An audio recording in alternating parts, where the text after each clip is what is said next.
With Dr. Ngozi Okonjo-Iweala. She is the Director-General of the World Trade Organization. Director-General, thank you so much for your time. It's great to speak with you. Thank you, Dan. So just give us some context here and help us understand the situation in which we meet. How would you say that the war in Ukraine, the energy crisis, and rising inflation have all impacted global climate goals this year?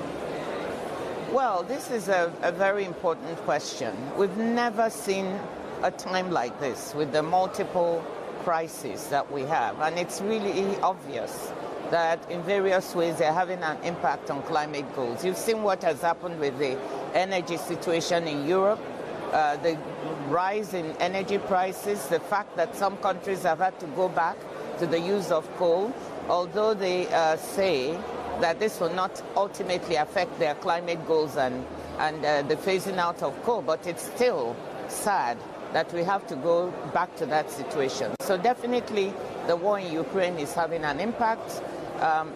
More importantly, on food prices. We've seen food price inflation everywhere, both in rich countries as well as poor countries. And in some cases, issues of famine in the Horn of Africa, in parts of Ethiopia, even in the northeast part of my country, Nigeria. So there are trouble spots. And I think the fact that we've had this grain corridor in Ukraine has helped a little bit, but I'm extremely worried about the issue of food prices going into the future because availability of fertilizer is a problem for the next planting. And there's also the question of whether Ukraine will be able to plant all of its acreage. Estimates of their being able to plant only 40% means that next year we're going to continue to see pressure on food prices as well. So help me understand the key considerations for policymakers here at COP, because coming into this meeting, it does seem that expectations for any kind of climate progress are actually quite low. Well, one doesn't want to overstate or be too hopeful, but I do think we should come out of COP27 with some specifics on the financing side. And it's the famous 100 billion that was supposed to go to developing countries by 2020. That deadline has been missed several times. I hope that we will see progress here at COP27. We know that there are issues of discussions of loss and damage and how that will be handled.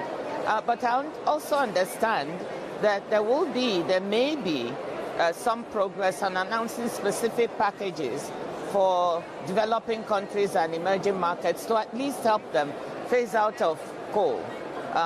So let's see. I expect some progress, but because of the situation we are in the world, I don't want to sound too hopeful. Now, let me just mention one thing.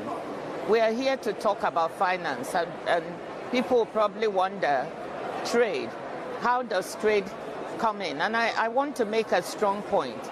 We are launching a report here, that is a WTO flagship report on trade and climate, that shows that, yes, most people think of trade as contributing to the climate, to the carbon emissions. But on the other hand, trade is fully part of the solution. And a missing piece in the plans to deal with climate change is the absence of consideration of the proper trade policies that should go into countries' nationally determined contributions. So there is a missing piece. We think there are aspects of trade policies that could be very helpful, and we want to make a point here that these should be incorporated.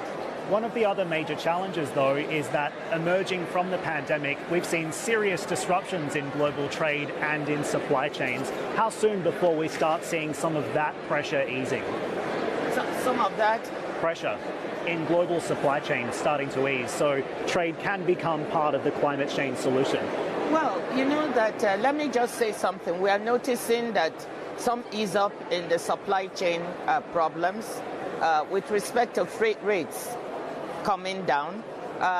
Part of that is due to people involved in the logistics of trade, shippers and so on, port operators working really hard to solve the logistics problems.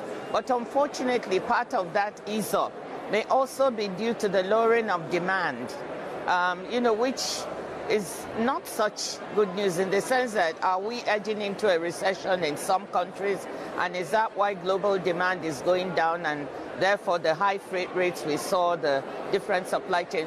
So it's a mixed picture. But notwithstanding that, there are some issues on supply chains that we can deal with that I think may be also conducive to helping solve the climate problem. We find that some supply chains for certain products can be quite concentrated, solar panels for instance. Diversifying supply chains to other countries where the climate for production is conducive is a good thing. And I think that can be part of the solution to the climate crisis. We don't want to take the risk of concentrated supply chains. But when I say that, it doesn't mean just friendshoring or reshoring into production in concentration in other countries. I think we should diversify globally, bring in as many developing countries that have the right climate into the production chain as we can. You will solve two problems. You will foster inclusion by bringing those countries and peoples who are on the margins of global value chains, at the same time that you help solve the climate crisis. Dr. Ngozi, how concerned are you by the global economic outlook into 2023? We've spoken about the supply chain issues. That's causing significant inflation in developed markets. How worried are you by prospects of a global recession next year? I'm quite worried. I have to say that because you've seen the projections by the International Monetary Fund and the World Bank on global growth, which are all going downwards. The same thing with respect to our projections for trade growth. We had projected last April that trade would grow at about 3.4%. Merchandise trade volumes will grow at about 3.4% in 2023. We've brought that forecast down to 1%.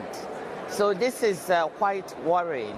And so I'm concerned. And the inflationary pressures don't seem to be letting up in many places. So of course, central banks are doing the best they can to try to fight inflation. But the more they raise interest rates, the more it becomes difficult for developing countries who have to service debt. The more it becomes difficult to prevent flight of capital out of those countries back to places like the US, Europe, and so on. The debt burden becomes much more difficult to deal with. So I am very worried, particularly for poorer countries. How are they going to cope?